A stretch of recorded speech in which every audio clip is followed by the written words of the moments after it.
Praise the Lord. जय मसीह की सारे भाई बहनों को, सभी दोस्तों को मेरे तरफ से सुबह सुबह गुड मॉर्निंग है। और प्रभु आप सभी को आशीष करे। जो भी लोग ये वचन सुनेंगे, जो भी लोग इस वचन को पढ़ेंगे, प्रभु आप सभी को आशीष करे।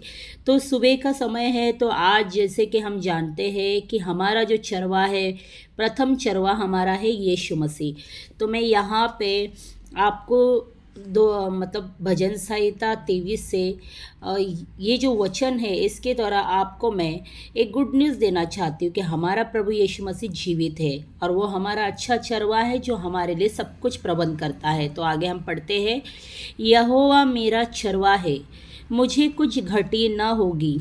वह मुझे हरी हरी चराइयों में बैठाता है, वह मुझे सुखदाई जल के झरने के पास ले चलता है।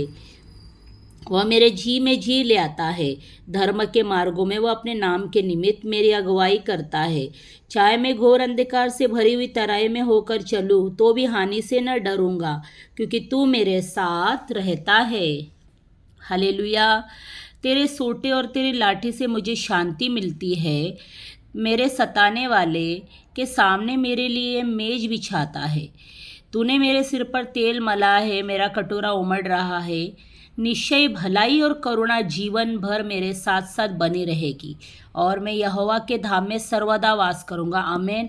क्योंकि जो भलाई होती है वो हमारे लिए परमेश्वर ने ऑलरेडी हमारे लिए रखी हुई है। उस भलाई को ज़रूर आपने याद करना और परमेश्वर को धन्यवाद देना है।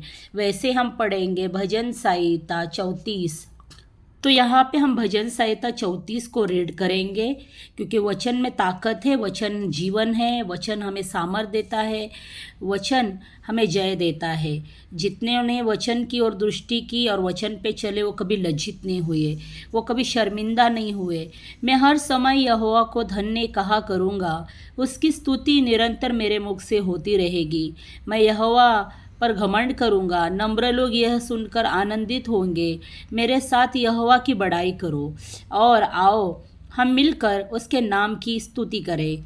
मैं यहोवा के पास गया तब उसने मेरी सुन ली और मुझे पूरी रीति से निर्भय किया। जिन्होंने उसकी ओर दृष्टि की उन्होंने ज्योति पाई और उनका मुंह कभी काला ना होने पाया। इस दिन जन ने पुकारा, तब यहोवा ने सुन लिया और उसको उसके सब कष्टों से छुड़ा लिया।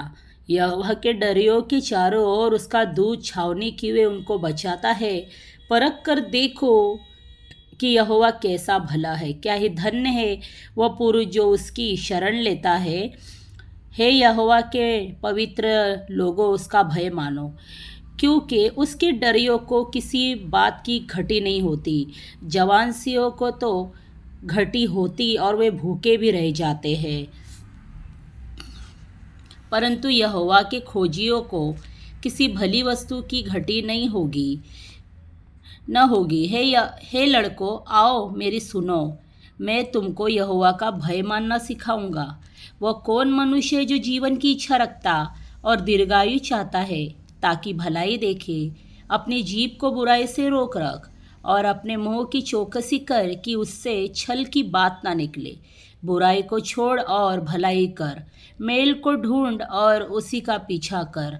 यहोवा की आंखें धर्मियों पे लगी रहती है और उसके कान भी उनकी दुहाई की ओर लगे रहते हैं। यहोवा बुराई करने वालों के विमुख रहता है, ताकि उनका स्मरण पृथ्वी पर से मिटा डाले।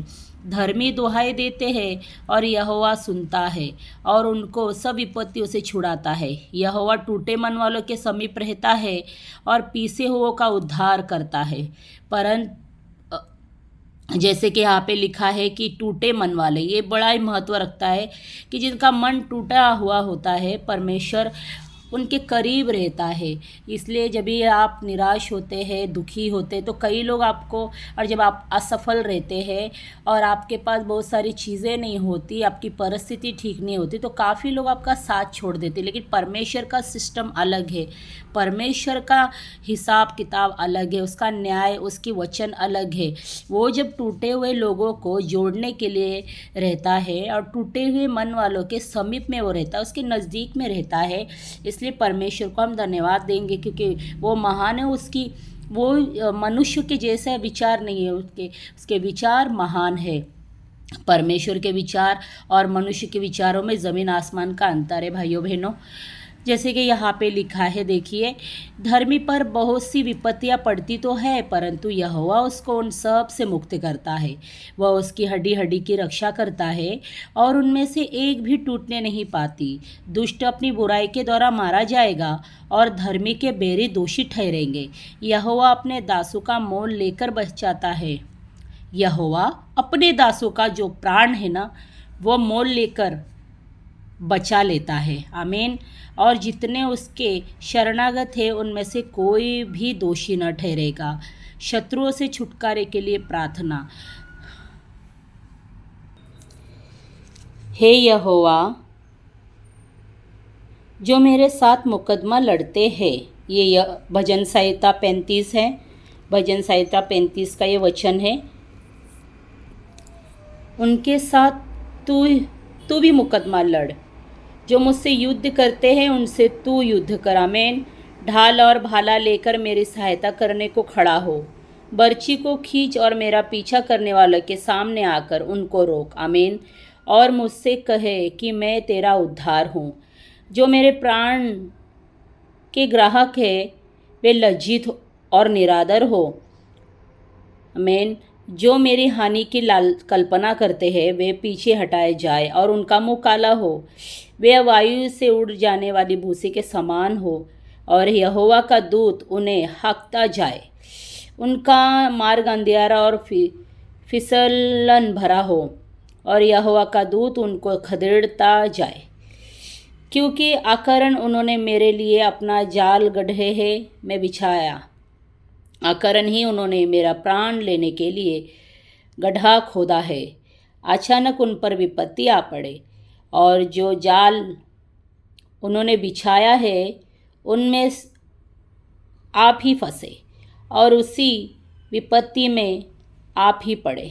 तो हम यहीं पे इतना ये वचन को पढ़ते हैं। इतना आप जानते हैं, जो भी लोग परमेश्वर के मानने वाले लोग हैं, अगर उनके विरुद्ध में अगर वो सही है वचन के अनुसार और जो लड़ाई नहीं लड़ते और चुप रहते हैं, तो परमेश्वर उनकी ओर से लड़ता है। ये बाइबल भी बताता है हमें, क्योंकि हमारा जो खुदा है, हमारा जो मसीह है वो जीवित है।